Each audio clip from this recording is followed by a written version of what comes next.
don't. I was gonna say like, why not CNN or, but what? Who cares? What choose right? Is it about a future movie or something coming out or? No. Okay. It's not about any movie. It's not about the movies I've made in the past. It's a confession of sorts. Okay. I mean, about you cheated on your wife, you plagiarized. I would never do that. No. Plagiarized something. It's about a movie I made that nobody is aware of, even though they've seen it. Okay. Is that intriguing? Do I have you intrigued? Well, I mean, see if I understand what you said. It's about a movie you made, no one knows you made. Is that what you said? That's right. It's a production. Like, some of you put, like, you didn't put your name on it? Like, at the end, you put, like, a fake name? Oh, no. I made it. Like Alan Smithy, like that? That's right. Thing? No, I didn't. There was no name put on it. Why? Why would there be no credits? What do you mean? Because there are some things that you just can't put your name on. Okay. I perpetrated a huge fraud, which I am now about to detail. Okay. Involving the United States government and NASA. All right. And I'm sure you've heard the rumors. The moon landing hoax? That's right. That the moon landing was fake. The moon landings all were fake. And I was the person who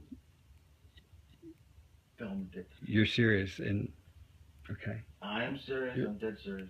Because I only have this certain amount of time with you, and I'll talk about whatever you want. You know, this isn't some type of joke or no, it's not film within a film thing. It's not a joke. Nope. Okay. The conspiracy theorists were right on this occasion. Why? I don't know about Paul McCartney's death, but this they were right about. Okay. Why in God's name would I don't know what to ask you first. Why the hell, if you're telling the truth, why would you do it? Why are you telling me? I mean, what the? Don't you think it's important for people to know the truth? Yeah, yes, certainly. They had a massive fraud, an unparalleled fraud perpetrated against them. They should know. Okay. I mean, they're already suspicious of the government. They may as well have their suspicions confirmed. Okay. And justified. And this, why now? I mean, we're almost at the 30-year anniversary. What took so long? Why, if this is true, why? Well, I'll go into that. It has to do with personal. Okay.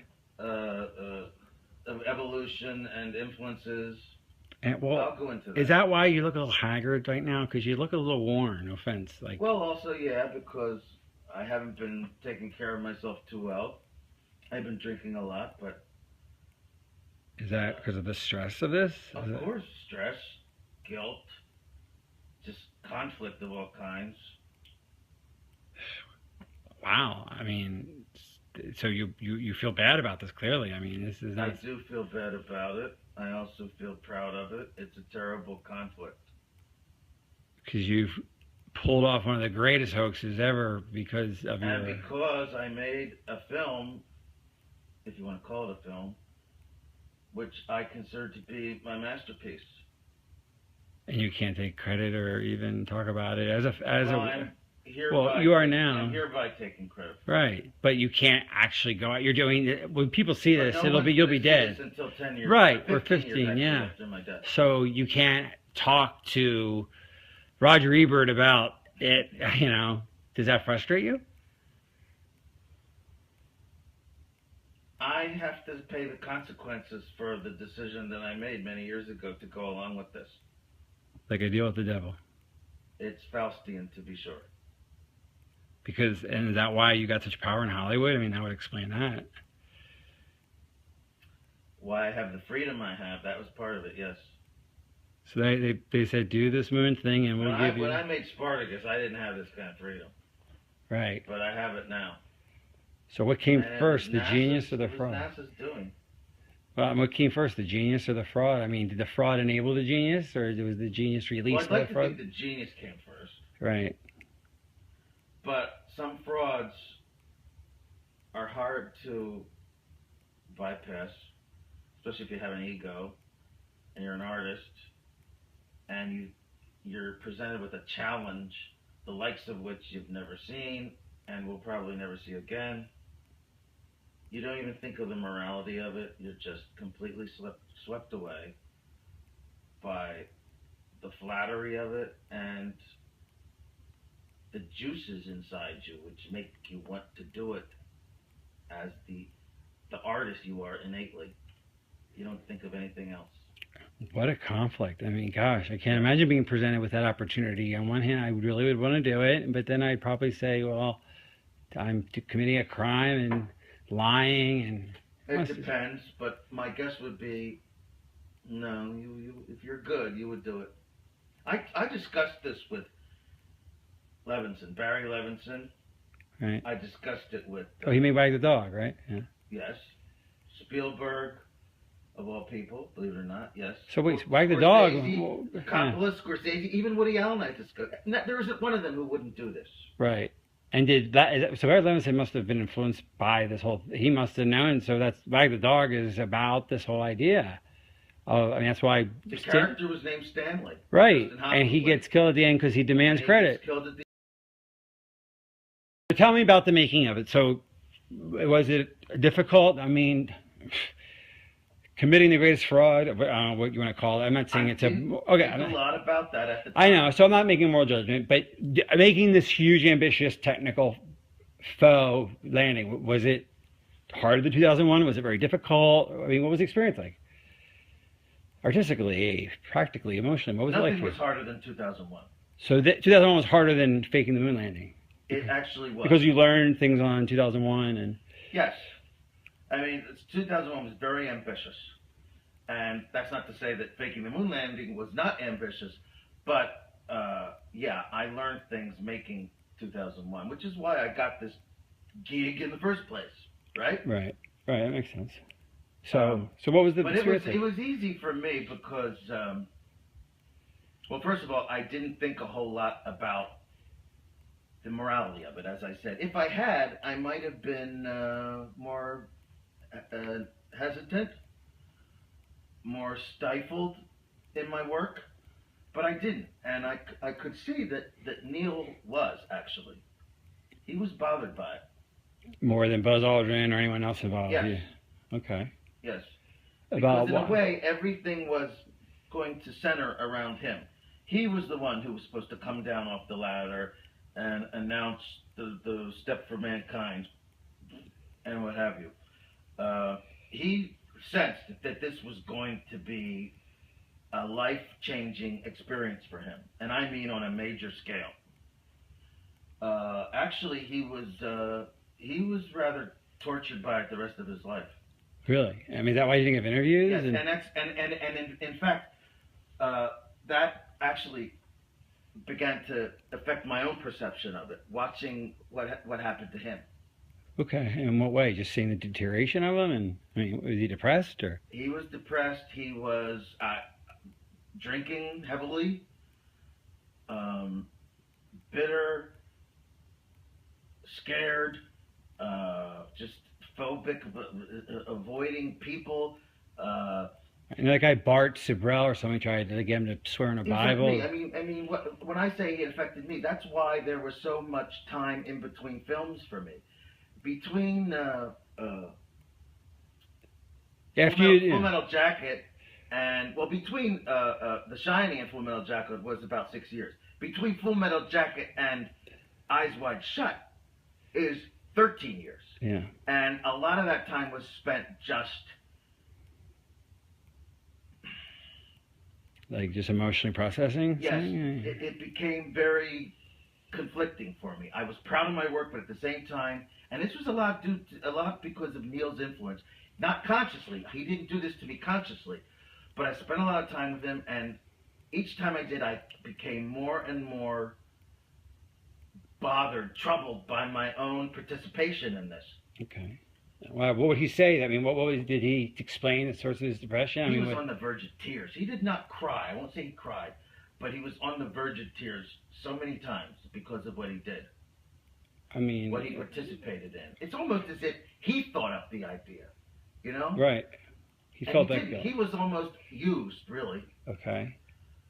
But he's the one who felt the guilt. I'm sure NASA did not feel that much guilt. And, I mean, why did he go up, I wonder? I wonder why. Because they promised him a seat in 3 years when they figured it out. They kept lying about it being possible. So why do you think he did it? Why did Armstrong do it in the first place? He thought, they kept saying, we'll be ready in 3 years and you'll go then. Just lie now and we'll go in 3 years. The funding will keep going and we'll figure this out and you'll go. Oh, actually go. Right, okay, yeah. And okay. but they were lying, you know, Yeah. and they figured it out. And he got really, you know, so cynical. Got it? Okay. So why did Armstrong go? I mean, he was such a moral, principled man. Why would he go on a fake moon mission? I don't believe that.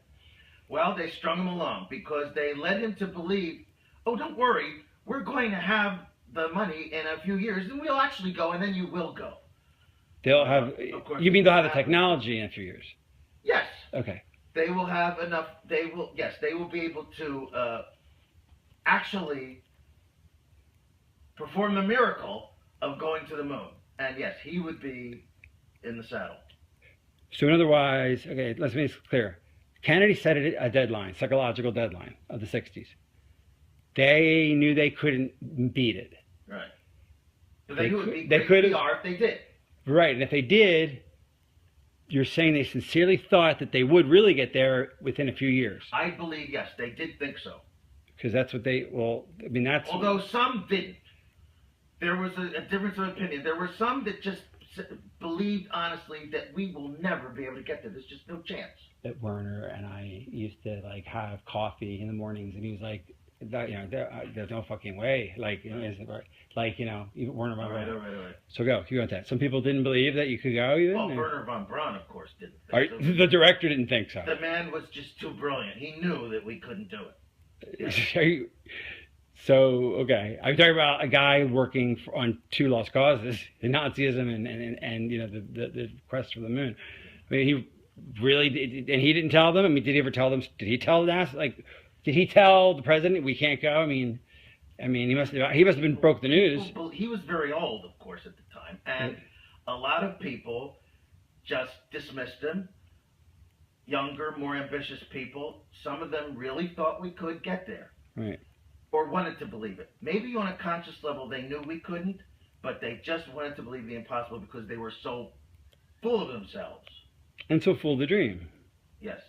The dream was very powerful. And that's what beguiled Armstrong. Here, the noble stand-up guy, and he didn't want to be part of the lie, but he knew he'd get a seat if he played ball on when they actually did go up. He was too good for this. But that day never came, obviously. That day never came.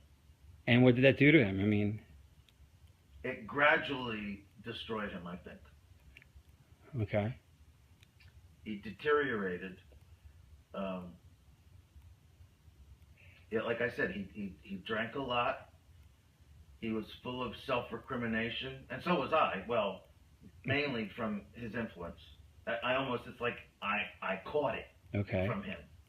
And now tell the story about, I talked to him one last time before his death, and he made me promise to get this news out. It was too great. It was, this one last story. I died before him. Okay, one last conversation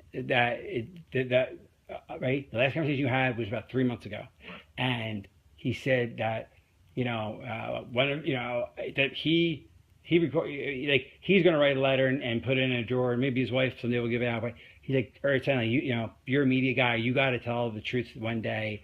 Right before. But he urged me to tell the truth. He knew he couldn't because of reasons because he was a government employee his whole life and he had a government pension, and here I am a millionaire. Like, you can afford to, Stanley. Tell the truth.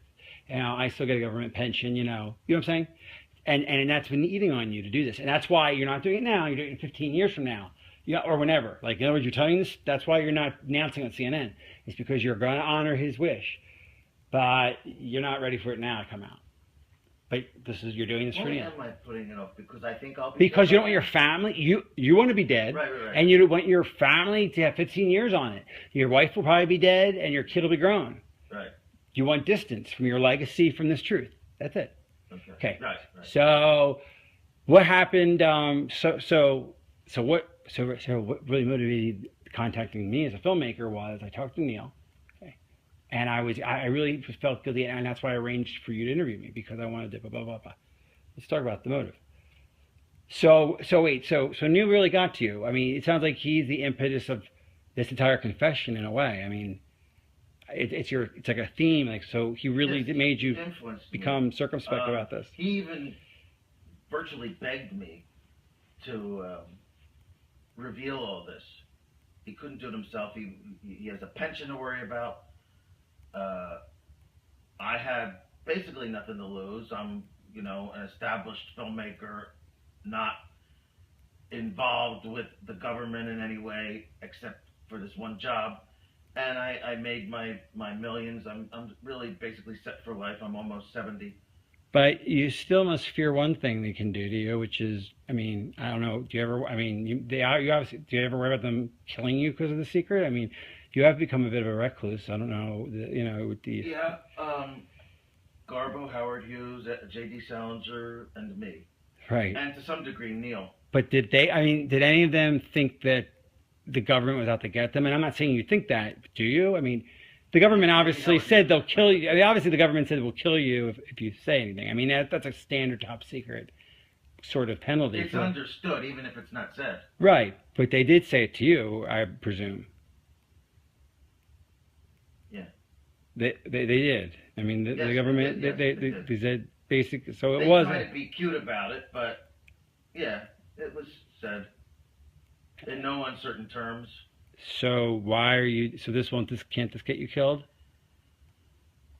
Well, that's why I'm delaying it. Okay, the 15 years thing. This is not going to be seen. Okay, until for another 15 years after you're dead. Well, no, that's if you die tomorrow. You're not going to die tomorrow, clearly. I'm sorry.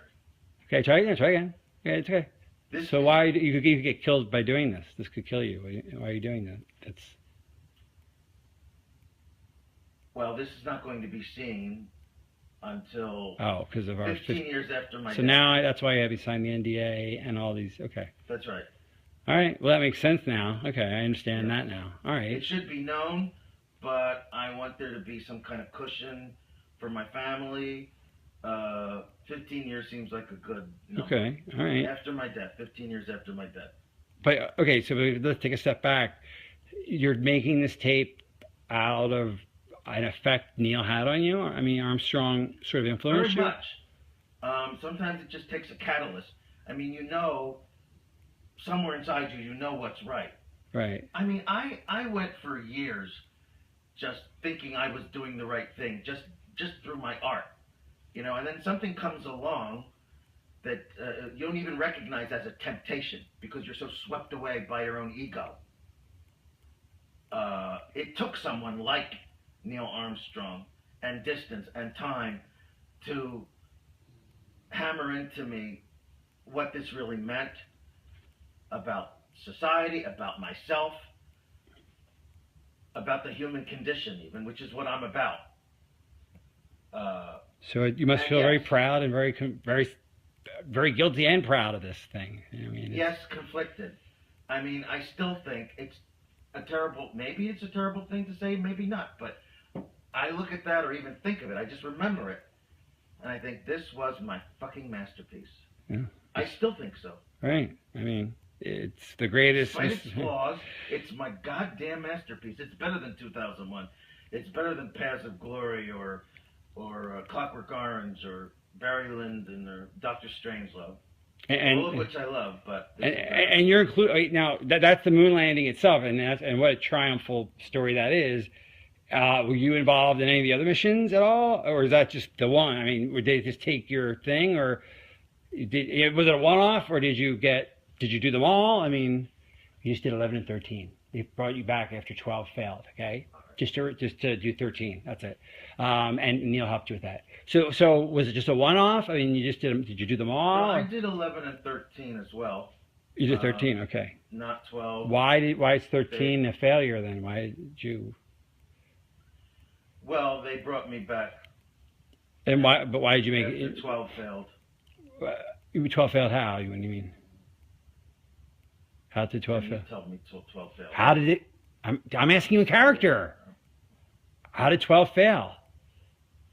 Tim, can we stop? Nobody watched it. No one cared. Oh, okay, yeah. Okay. I'm sorry. Okay, so you did 11 and 13, but why 13? Why did you make 13 and do like a failure? Why did you? Because 12 was a disaster. I mean, What do you nobody mean? Why? cared anymore. Did it? 72. Oh. By then, it was old hat almost. People just didn't care. And that's why they had to play golf up there. Okay, so. I mean, as if golf was the, you know, was watchable. Okay. Okay. I mean, if they'd had a horse race, that would have been watchable. That's true. But a golf match, I mean, a golf game on the moon. Right.